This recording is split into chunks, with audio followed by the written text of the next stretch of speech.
I love my Nintendo Switch, and when Valve started selling their own portable devices, they sounded too good to be true. 350 quid to run and play the latest PC games. Elden Ring, Final Fantasy VII, Doom Eternal. And it's a portable handheld machine too. That is insane. That is crazy. This is an awesome bit of kit for existing PC players who don't always want to be chained to their desks.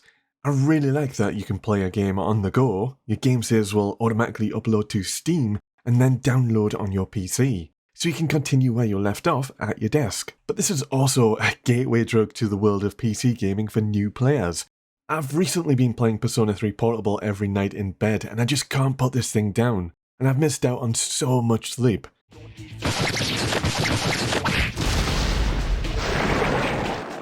And to be honest, it's a little bit difficult going back to the Nintendo Switch. I really need to get on with Fire Emblem, but it's so hard putting this down. So I picked up the cheapest option for the Steam Deck. For an extra £100 or £200, I could have upgraded to an anti-glare screen, a solid-state drive, and even more storage space. You better be worth the money, every last gil. But I'm completely happy with the performance and load times in this cheaper model.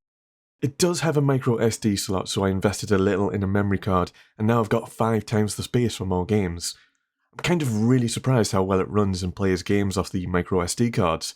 Final Fantasy VII Remake was one of the first games I tested, and it plays great. I'm very happy with the loading times. The direct footage I'm showing is the Steam Deck hooked up to a capture card, with all the stats at the top. It's lower resolution, but it is designed for a much smaller screen.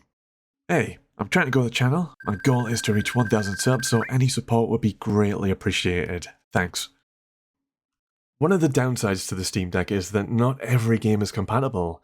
I really wanted to put Dragon Ball FighterZ on this thing, and I could have brought this around to friends' houses to play some matches, but I think it's the anti-cheat software that would not run in the background. It just doesn't work on the Steam Deck at the moment.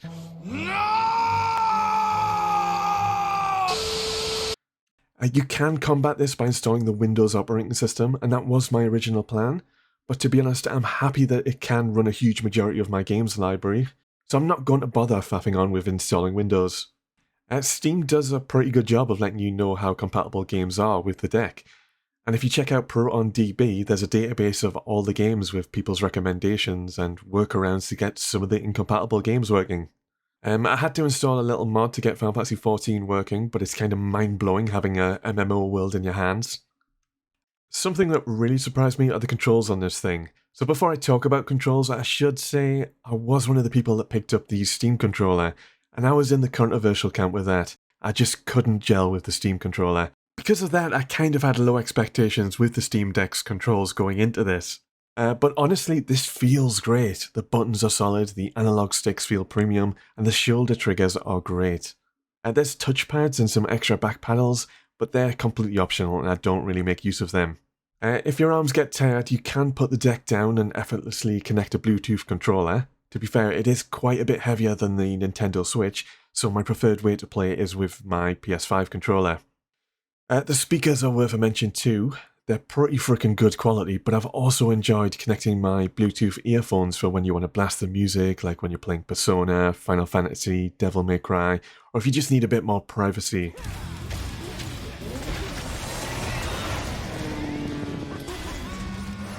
If you invest in a Steam dock or an adapter, you can hook up your Steam Deck to a TV or monitor, and it becomes a fully functional PC. It's been brilliant playing on a big TV, and I've totally used this to watch Netflix or anime too.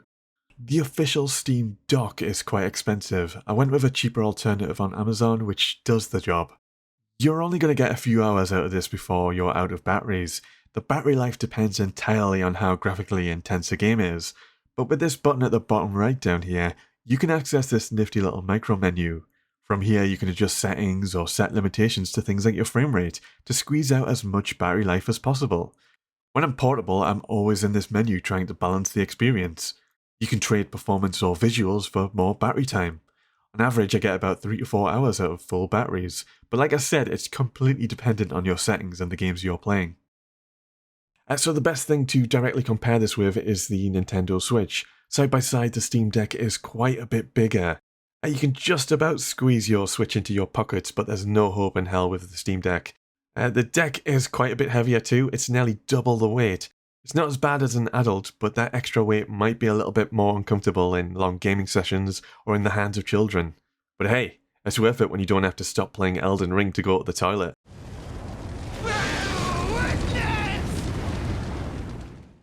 Overall, I love my Steam Deck. The cheapest model, the £350 one with a microSD card, is more than good enough for me.